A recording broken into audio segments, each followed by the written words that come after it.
Welcome to The Secret Place with Steffa, Bennett. Devotions for hungry hearts and searching souls. Greetings. Welcome to The Secret Place with Steffa. I've got a new book to show you. This one is about it's by Robert A. Johnson. It's called Owning Your Own Shadow, Understanding the Dark Side of the Psyche. So this one has a short passage from page 37. And let's see what Robert Johnson has to say. No one has the right to dump his shadow on you, and you have the right to self-protection.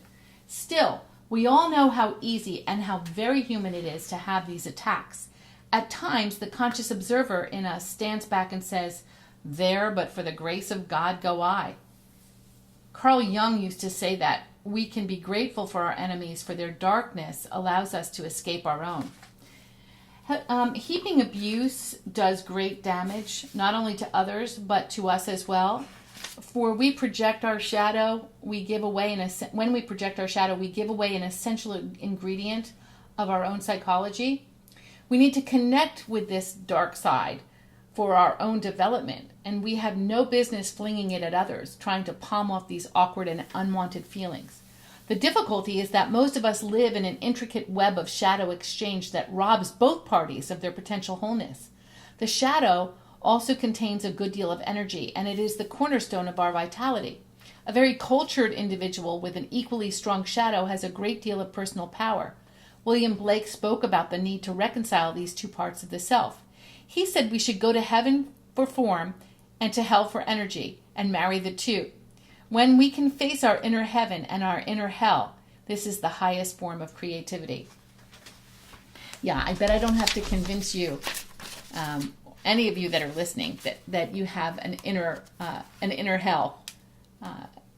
I might have to convince some of you that you have an inner heaven. But I think what Blake was talking about there, and what really this, my hair is a mess today, I'm so sorry. I'm sorry, I'm messing with it, is that not to exalt that shadow side or that dark side of our inner life, but why would we want to exalt it? But to stop denying it, to stop ignoring it. I think a lot of mental illness today comes from people trying to pretending that everything is pristine in their lives. Everything is beautiful. Everything is wonderful. Everything is just, as I said, pristine. When they never, I never have a dark thought or a painful thought or a gossipy word or, anger or rage. Not me, Sorry for the sarcasm, but there's a lot of that goes on. There's a lot of that goes on. And I think that there's a bit of a backlash. There's some outrage in some of the popular music of the last couple of decades. There's some outrage coming in music. And other ways, some much, much less healthy, in fact, some very unhealthy ways that it comes out. But there's a connection. There has to be a connection between our psychology and our spirituality, between our minds and our hearts and our spirit. There's a huge disconnect that happens when we try to spiritualize everything and say, all is well, all is well, all is well, and never look at the ugly, never look at the dark, the ominous thing inside of us. I'm with you. I don't like to look at my junk either. I mean, none of us like to, but I think what this man is saying about owning our own shadow comes to a place of health when we can say, name something about yourself. Just think about something that you don't like about yourself, or something like a habitual sin, or a trap you find yourself in all the time. Let's say you're always putting people down. Okay, that you don't want to put people down, but you always find yourself,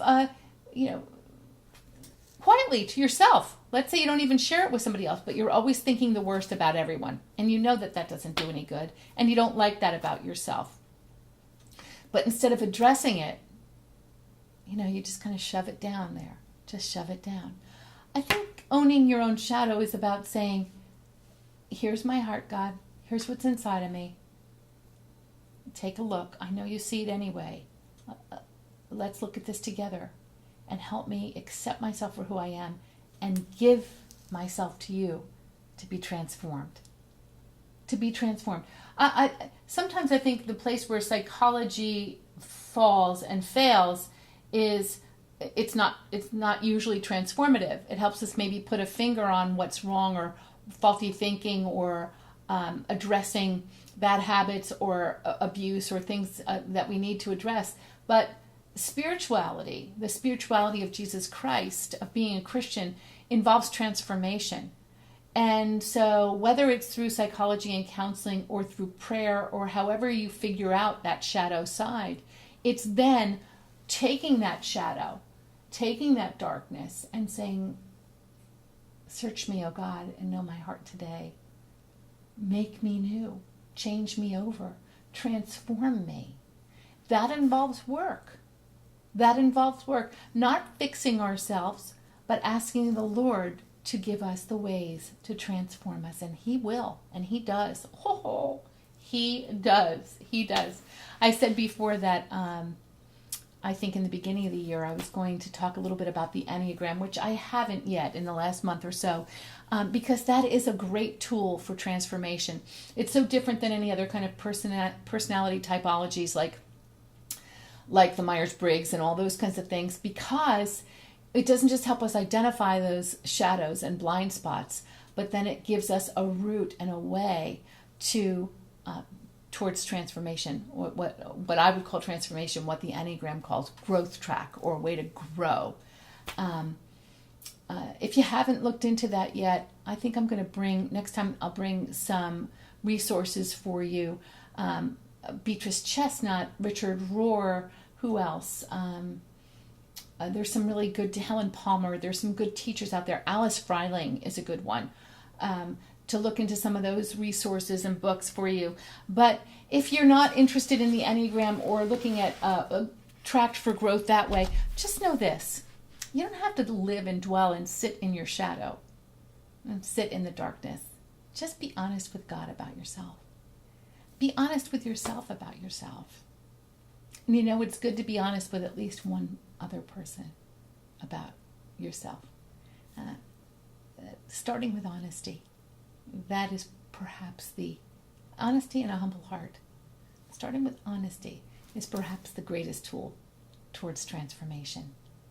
I hope you're having a great day, and I hope I'll see you again, and that you get a YouTube account and sign up so you can fill in comments. I want to hear from you. Are any of these meditations helping? Is there something else you'd like to hear? Are you sharing them? Write to me and let me know at The Secret Place with Steffa Bennett. Okay, have a good one. Bye-bye now.